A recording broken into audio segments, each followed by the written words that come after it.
Good afternoon. It's John again. I'm going to play a little bit of Immaculate Grid. Had a really good game yesterday. Went sub 10 with over half of that coming from Jimmy Fox. Was impressed that 5% of correct respondents on Phillies 300 career batting average knew that Jimmy Fox played for the Phillies and knew that he had over 300 average, which is I'm actually pretty impressed with. Um, I mentioned Roberto Hernandez, but did not make the connection that he played for the Phillies yesterday. So even though he was one of my go-to guys for that 300, because he was 1 for 2 in 1997 with the Giants, and that's his career average. It doesn't just work for the Giants; it works for the White Sox and the Braves and the Cleveland Indians slash Guardians and Royals, Devil Rays slash Rays, all of them. And I didn't know the Mets, I think, are in there. I didn't register that he was with the Phillies for whatever reason. I guess forgot. So that would have been the way to go, more like a 4. But live and learn, I suppose. Gonna start sharing. Hit refresh on this guy. Ooh, we got Silver Sluggers. That's gotten me before. We also have Brewers, but I can't. I don't think I'm going to be able to go all Brewers because Silver Slugger for Braves would require me to. Yeah, I mean Henry Aaron never won a Silver Slugger, and let's see the Angels. Yeah, no, I don't think I don't think there's gonna be a path there. So, but I have messed up on Silver Sluggers before. Let's see if I can survive this. Let's see. I'm gonna go with Enos Slaughter. He's been a fun one for his post Cardinals career. I think he hits Milwaukee Braves for one of their World Series. I don't know if the one they lost, the one they won, and they sent him to the Yankees, who they played in both those World Series. And they also hits the A's, I believe, Kansas City A's. So he's a fun one. Goes .07. It's Yankees Angels. Here's another fun one from that era. It's Norm Seaburn. Oh, that's a nice low score. And if it comes up, the for Braves and Angels, I'm gonna use 1957 Milwaukee Braves legend World Series MVP Lou Burdett, who managed to hit the Angels. Um, but that's obviously not the case right here. Let's see, what do we think of current Andres Galarraga will work? Nah, this will work better. Current uh, Nationals manager Dave Martinez played with the Expos and played, I believe, 1 season with the Atlanta Braves. It's him. He goes .3, a little bit higher than the rest of these guys. Let's see, Angels and Nationals. That's a Jose Guillen combination. Been using him a lot more. He goes .4, so no ghost score for me. Let's see. For Brewers and Yankees, I'm going to go with catcher Rick Cerone, just because I think he'll be a pretty good rarity score. Goes .6. I could probably improve upon that. Gerald Williams might have been better. Gerald Williams. Bob Wickman also would have worked. Um, let's see. I want to say, oh, Ron Vallone would have worked. Vallone works here, actually. Let's see how this goes, since I took the time to mention him. Goes .4.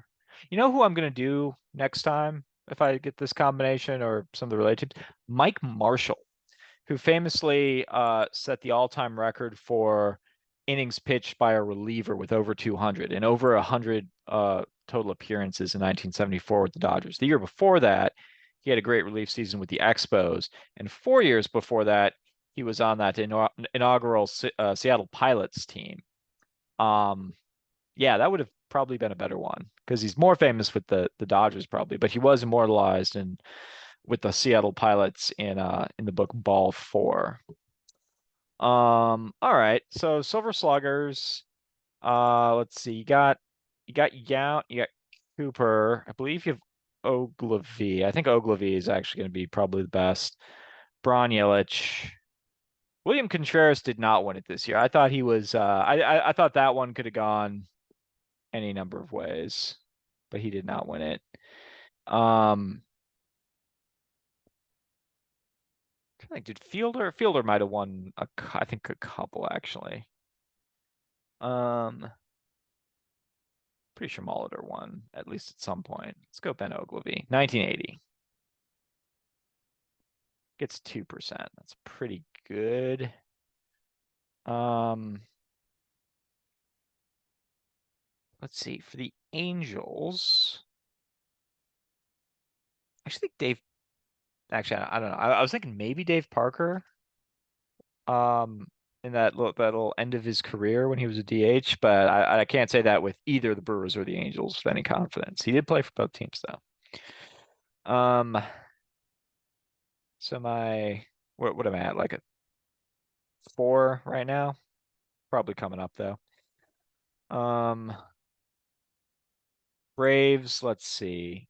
What's a good like sneaky one? I think Jeff Blauser is gonna work.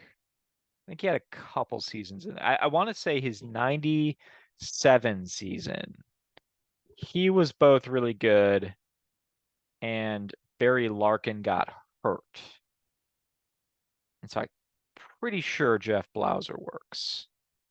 And he was not known as a strong hitter, but he had a couple of years in there where he hit 300, over 400 on base percent. I believe 93 and 97.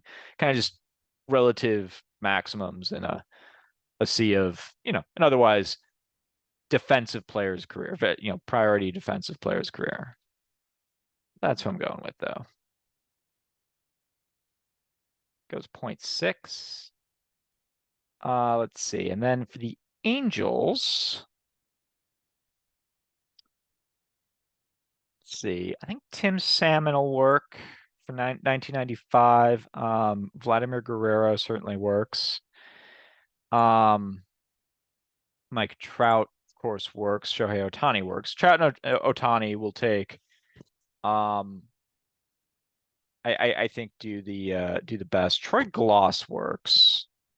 I gotta believe Troy Gloss works. He's got to work for 2000, 2001, hitting over 40 home runs both those years. Um, Reggie Jackson, does he work?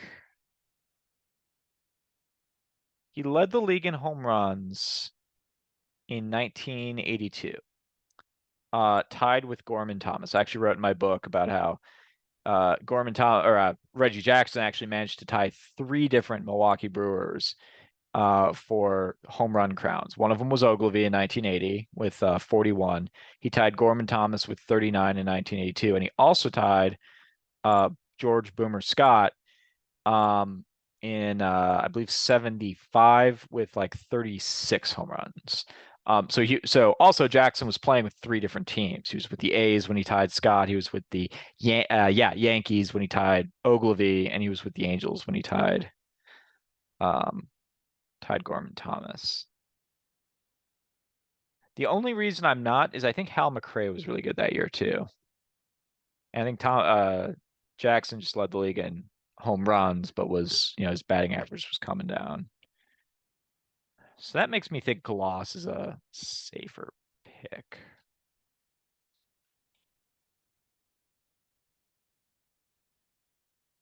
But he took 10%. So that's where almost all my points came from. There were 14 options, so I definitely could have done better. I'm gonna have to search like 3 different things. Let's search Cal.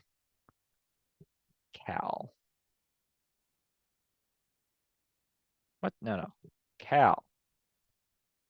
It's a low tech operation, guys. Okay, I was right about Jackson. He did win. Bobby Grich led the league in home runs that year. I should have remembered that strike season. Uh, like this ends. Rick Burleson at shortstop in the strike year. So a couple people in strike years. You also got Lance Parrish over here. Okay, so there were a lot much better choices than Troy Gloss. Um, Grich I should have gotten. Jackson would have been Oh, that's okay. That's where Jackson won it as an outfielder.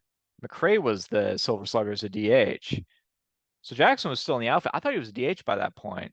I'm also surprised he won it, just given, I mean, he was pretty much just as good as Gorman Thomas that year. Same number of home runs, and there were other outfielders. That's interesting. Okay, cool. Well, I mean, that was my one big black mark. Other than that, I was at a 3 going into that. I probably would have gotten a 4 with a better pick there. But live and learn. Learn a little bit more about the Angels and about Silver Sluggers in general, I guess. Thanks a lot for playing once again. It's brought to you by my book, Baseball's Most Fun Frivolities. Link is in the description below. And I will be back at it tomorrow. Peace.